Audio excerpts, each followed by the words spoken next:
I'm Patrick Couch. I'm with IBM, and I work as a business developer and spokesperson focusing on artificial intelligence. And it is, of course, a very broad field, and IBM does a lot of things in that field. And what I will try to focus on today is the work being done within artificial intelligence in regards to fighting COVID-19. Now, IBM and all the big tech giants are all engaged in this, of course, heavily. That goes without saying, I guess. But I will focus more on some of the interesting startup initiatives being brought to bear on COVID-19. And then I'll sort of wrap the thing up by inviting you to reach out to IBM if you're a startup and want to access some of the technology that IBM is seeding to the startup community. All right, so enough of that. Artificial intelligence, there's a lot of talk about artificial intelligence in the market, around the dinner table, across all aspects of society, really. Artificial intelligence has become this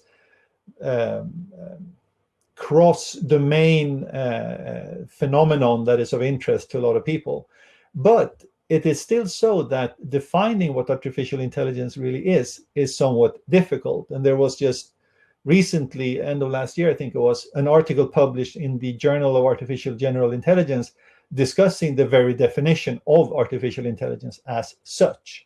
So if you guys in the session have a definition for AI that works for you, I'd be very happy for you to write that definition out in the chat. There isn't a right or wrong answer, really. There's a lot of things that go into the label. But what I sort of try to stick with is I try to sort of avoid the complexities of technical terminology and sort of basically settle for somewhat of a cop-out where I define artificial intelligence as intelligence without biology. So that's sort of my own homemade definition. And it works for me because it opens up a lot of technologies for being included in that discussion. However, I do expect certain elements to figure into an intelligent system or an intelligent technology. One such thing is I expect artificial intelligence to understand to some extent, in some way. And basically what I mean by that is I assume it is capable of putting something into context. So if you think of the truth of 2 + 2 = 4, that is true regardless of context. It's always true. But more complex phenomena may be better understood within a context, and that is a sign of intelligence to me. I also expect intelligent systems to be able to reason. So I'm not looking for a single point of truth or a single notion of the truth. I'm looking for an interaction, a reasoning where different hypotheses are evaluated. I'm also looking for the system to learn over time. So in order for technology to be intelligent, there has to be an element of learning. So I want to see the system improve over time. In contrast to, say, the Windows registry when I was younger, which always filled up, and then there was this stack overflow and things were just terrible and you had to reboot and re-clean everything. That's not what I expect of artificial intelligence. And finally, I expect it to be somewhat human-like in its mode of interaction. So think of the natural language processes, technologies that make it possible to, in natural language, converse with the system. That, to me, is a sign of intelligence. So if those four are in play, then we're talking about artificial intelligence the way I see it. And artificial intelligence can really only do sort of four things. Artificial intelligence can optimize something. It can automate something. It can amplify and augment something. And it can recognize a pattern in a vast data set. So this is basically what artificial intelligence does for us. However, these four capabilities and the four aspects of intelligence are quite powerful, and you can do a lot of interesting things with these capabilities. So if you look then at how artificial intelligence is brought forth to fight COVID-19, there will basically be three areas where you will see AI being leveraged. One is in the area of epidemiology, And I include contract tracing, information about spread, hotspots, everything into that category. There is a great focus on diagnostics empowered AI, or AI empowered diagnostics, and AI is being used quite heavily in drug discovery, and then in the quest for medicines and vaccines. So basically, these are the three areas where we see artificial intelligence fighting COVID-19. And so I will just run through a couple of examples how this is done, so it becomes more concrete, and then we can have the discussion later on. So basically, when I went to Italy in March and flew out of Stockholm late February, I hadn't heard of COVID-19. It was not on my radar. But by the time I landed in Italy, March, late February, it was all over the news, and we sort of flew into the hotspot in northern Italy. So when we got back, we got, of course, tested at Huddinge, and that was quite the experience. But as I said, beginning of March, complete news to me. But there was a Canadian startup that you may have heard of. They got quite a lot of press coverage because of this. They were completely aware of what was going on in China as early as late December.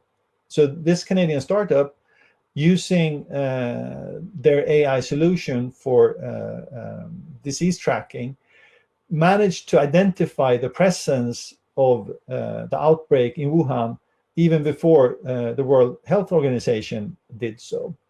So simply by being very clever in the way they monitored relevant parameters relating to health, they were able to, using artificial intelligence, find a pattern, find that signal saying there's something cooking there in China, you better be aware of this. So that was quite impressive, I found. And another way of thinking about what is going on now is that there are a lot of great companies and startups that have had perhaps an initial idea of their business, and then they're pivoting or slightly changing direction or expanding their offering basically to consider the implications of COVID-19. So if you look at MindSafe, for instance, a French startup, they basically have a chatbot service, a conversational service for the travel industry. And they simply expanded that chatbot's corpus to include relevant information regarding to COVID-19 as it related to their customer set in the travel industry.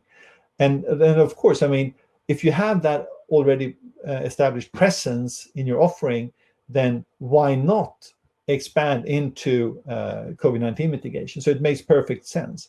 So this is just two examples of clever use of data monitoring for epidemiological purposes. When it comes to diagnostics, I'm sure you are all aware already of all the work or all the discussions around visual inspection, facial recognition, visual recognition algorithms, and the complications regarding that. And it is certainly so that a capability of recognizing patterns in visual data is quite powerful, but can, of course, also bring with it some challenges. But nevertheless, just being able to augment radiologists already working with trying to identify early stages of COVID-19 is quite impactful. So this Indian startup, Cure AI, is doing precisely that. So they're working with image recognition and training their platform with their algorithm, basically their models, on these new data sets of lungs relating to COVID-19. So this is a pretty straightforward case. I mean, there's been a couple of years now where we've seen visual recognition being put in the hands of various radiologists simply to help them do a better job. It's not about automating the diagnostics process, which I think would be slightly too ambitious, but it is a way of making sure that the current workload of radiologists is perhaps mitigated slightly, and also to improve results. So that's happening. Another slightly related approach to this we see with Darwin AI, which is also a startup out of Canada, I think. And basically what they have done is they have trained a convolutional neural network called COVID-NET. And they use a completely different approach to identifying COVID off radiologist type images. So again, they are trying to broaden out and make use of all the scans already available. How can you use existing radiology technologies and augment them with artificial intelligence so that they produce better results? So this is also something that is under discussion, being debatable, but I certainly think that it's a great way of going about it. And also they are making this available to the community, so I think that's very good as well. So I certainly want to sort of call attention to that. When it comes to drug discovery, there are a lot of interesting things going on. One is the very interesting approach that Oaken, also a startup, is pursuing. So they are basically standing up a virtual lab and making available data sets for the research community and trying to get traction within the academics, or facilitating the insight derived in research progress into business. So I think setting up this virtual co-lab on COVID-19 research and data is super interesting. So again, it's a collaborative open source approach, and I think it's worthwhile keeping an eye on what they are up to. And also, of course, there is already a lot of data available regarding drugs and drugs efficacy or work ways, or the pathology of the drugs, or what the drugs treat. And in that vast data, there may be unknown potential uses of already existing drugs. So one approach of leveraging AI is to go and parse all of that data that is available previously to see, are there pre-existing drugs that could perhaps be used off-label or put into a trial specifically for mitigating the impacts of COVID-19. So benevolent AI is doing precisely that. And I find that extremely interesting, because it is really trying to, if not monetize, which is also the case, but they try to identify the value in the data, or the signal in the noise. And I think this is just such a great approach. And sort of before we get into questions then, IBM, like I said, like all other big tech giants, spend time and resources fighting COVID-19. And IBM is doing this in 3 areas. One is IBM is behind one of the supercomputers that have been made available to COVID-19 research. And they, by the way, just recently published a peer-reviewed article, or researchers leveraging the Summit supercomputer published the article, where they may have found a potential drug that may have merit in mitigating COVID-19. So that's just crunching data. So that supercomputer Summit, which has, I don't know how many petaflops of capacity, and it's a powerful computer. It ran for 2 weeks, identifying the interactions between various enzymes, identifying this one molecule which may have great efficacy for fighting COVID. IBM is also making available the data from the Weather Channel, or IBM acquired the weather company some years ago, and all of that weather data and social data is being made available for monitoring purposes as well. So you want to sort of keep an eye on the spread of COVID-19. And then finally, we have trained an instance of our chatbot, or of our conversation service, Watson Assistant, to cater to the questions that citizens have relating to COVID-19. That may not be about diagnostics, like, hey, do I have COVID, but more about, if I end up in a financial problem, where do I turn to seek unemployment benefits in the US, for instance? What does that process look like? And then you can have the COVID-19 specific trained instance of Watson Assistant help you address that question then. So before we go into questions, I just want to sort of put it out there that IBM has a history perhaps of working primarily with large enterprises. But that has changed over the years, and not a lot of people perhaps know this, but IBM works a lot with the startup community and has instantiated something that we used to call the Global Entrepreneurship Program, but now I think we just simply call it the IBM Startup Accelerator. But regardless, what this is your, as a startup, this is your way into a relationship with IBM, where you can, for free and without any giving up of equity, make use of IBM technology. So I want to put it out there. So if you are interested, if you are a startup, if you want to know more about what IBM can help you with in terms of enabling you with technology, give me a shout out.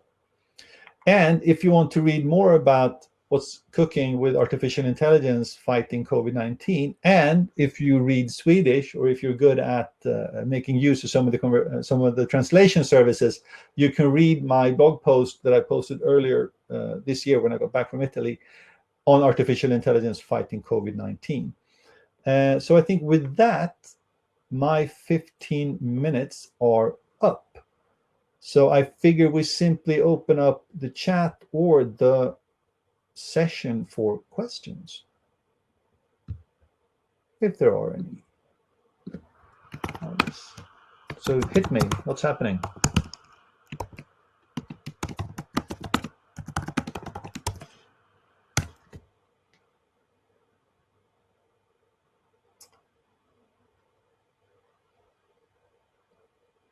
And you see Christian Gutman there in the chat, and you can certainly reach out to him because he's very knowledgeable, and Tieto certainly does a lot of great things in this space. So certainly make use of his presence here today.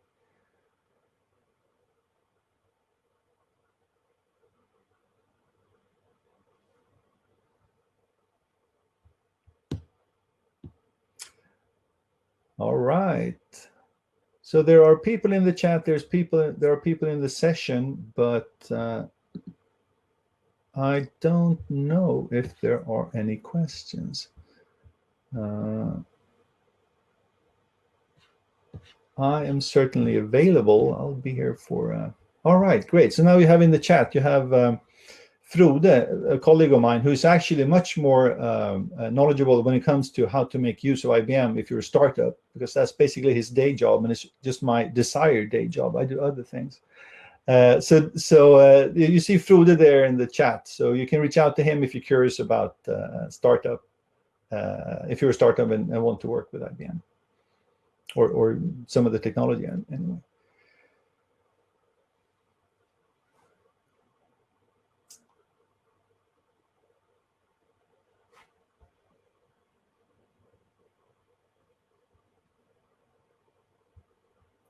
Thank you, Christian, for attending.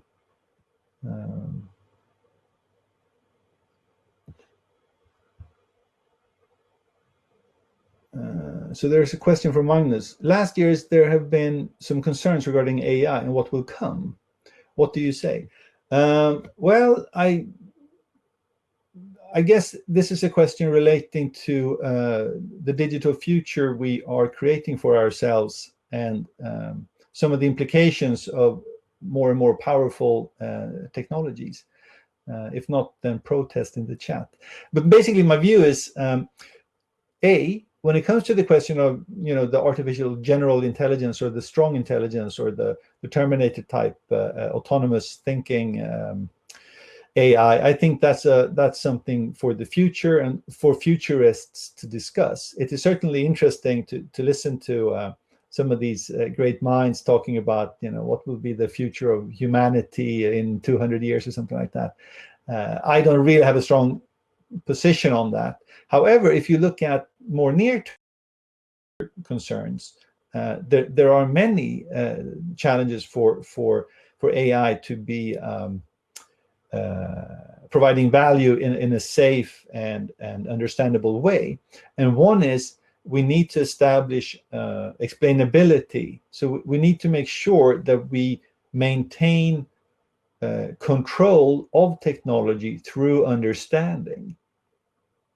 So we need to make sure that when an algorithm churns something out in terms of a recommendation or a decision, we need to make sure that we are able to understand it, even if we may not have time to sort of intervene. So if you think of an autonomous car being required to take a decision in a split second how to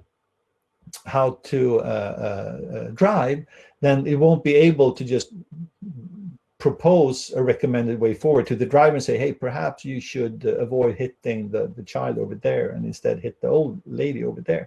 There won't be, that possibility won't be there. So we need to make sure that when the car acts autonomously and we have outsourced our mandate, that it behaves in a way that we want it to behave. And when it doesn't, we need to be able to open up the box and say, oh, why did it behave like this? So everything that concerns explainability and explainable AI, I think, is very important.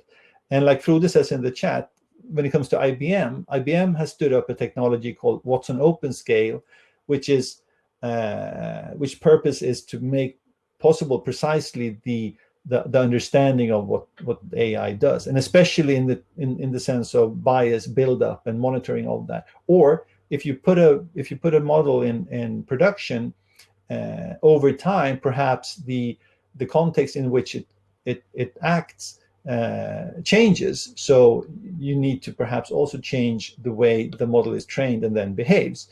And you could use Watson OpenScale to get help with how that should be mitigated. In what way should you tweak the existing models in production already to behave the way you want them to.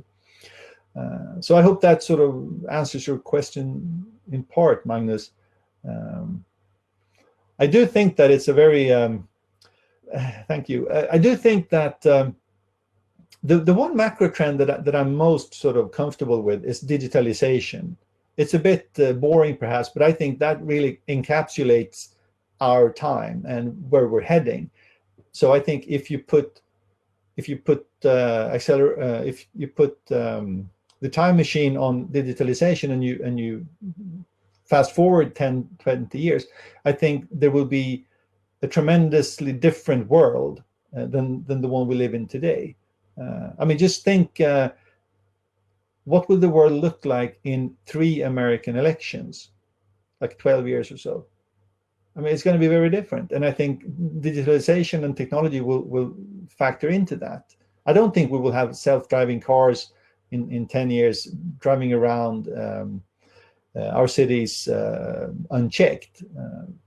But I think deep fakes, fake news, the breaking down of consensus reality, all of that will just be accelerated. So I think artificial intelligence, if used judicially, can create a slightly better future. But basically, it's sort of a war of escalation, right? So there is technology, and then there is use and misuse, and they will just go head to head, and it's very difficult. I mean, the whole ethics domain in artificial intelligence is just super difficult to sort out, but we have to have the conversation about it. So I think the same is true of the future for AI and its validity. And also, I think you should certainly, when you think about the future, and I think it's very important to distinguish between research and applied AI. So in research, you can do a lot of different things that are very, the implications are vast, but I think it's a logical fallacy to think that those research implications are readily available to be applied and have like real world impact. So think about, maybe you heard about OpenAI and what they did with the Kubrick's cube. So they managed to create a robotic arm that can solve the Rubik's cube, and so it was quite impressive in terms of the mobility of the robotic arm, but also the AI that went into figuring out how to solve it. But the problem is, there was an article out stating that you also are aware perhaps that that task required the equivalent energy of running, what was it, 2 or 3 nuclear power plants for 2 weeks or something like that. I mean, then the energy consumption to solve the Rubik's cube with a robotic hand today was just not something that we can scale out and have, make use of today. So there is a distinction between research style capabilities and real world applicability. And as Christian writes in the chat, there's a lot of work in the area of ethics and AI within the European Union. So you should certainly keep an eye on that. And it also relates, of course, to GDPR, because all of these phenomenal things that you can do with some of the AI tech out there certainly requires data. So there is immediately a data use challenge when you think about what you can do with the technology. All right. Other themes to pursue for 4 minutes? All right. Good luck, Espen.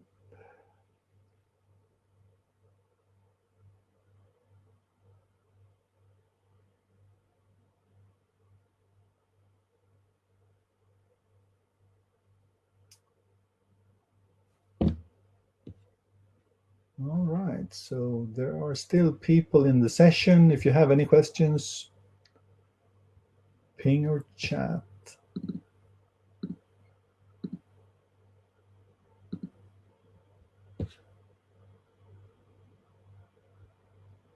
So Anna, it would be interesting to brainstorm about exchanging experience and cross controls. Yeah, absolutely. And I should perhaps say, in the light of AI and fighting COVID, there are a couple of very interesting knowledge sharing and data sharing initiatives. And there are data sets being curated and made available cross domains and cross researchers and cross companies. So you may have heard of the Covid-19 data set. I know that both Amazon and IBM has made that data set queryable in a very nice way.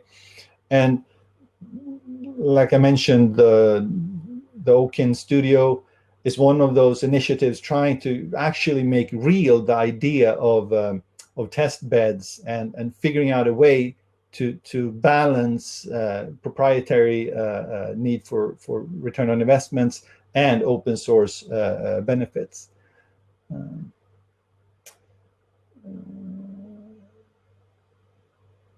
Erika asks, what have you seen regarding use of AI for COVID diagnosis from a testing perspective? Are you, okay, so I'm not, Erika, are you thinking of like the testing procedures, like I guess the most high profile thing that has happened in the testing space when it comes to AI is perhaps what surfaced when Google's visual inspection algorithm couldn't perform well if the thermometer was held by a hand that was black. So if there was a white hand holding the thermometer that you pointed like a gun towards people that you want to test their temperature, take their temperature, the Google algorithm said that if it's a white hand holding the thermometer, it's a thermometer. If it's a black hand holding the thermometer, the black hand holds a gun. So this was a big thing, and Google apologized and went to town to fix it. But it sort of shows how difficult it is to rely on AI to perform. And of course, if you are testing somebody for COVID, you don't want the false positive. You don't want to tell the guy, yeah, you have COVID, and that person doesn't, or vice versa. So I think AI for COVID diagnosis from a testing perspective is an area where we need to tread gently, simply because the consequences of errors are perhaps not acceptable, or there's at least a challenging trade-off there. The same goes for AI use in contact tracing and the whole dangers of surveillance. So that's also a very difficult domain to navigate. All right, so half past. I think I'll also drop now and listen in to the next AI session. Christian says, my general feeling is that AI should be a tool for decision making, not decision making. Yes, I think, Christian, that is a very good summary. Think augmentation instead of autonomy, and think recommendation rather than execution. All right, great. Thank you so much. Have a great upstart and then a great weekend.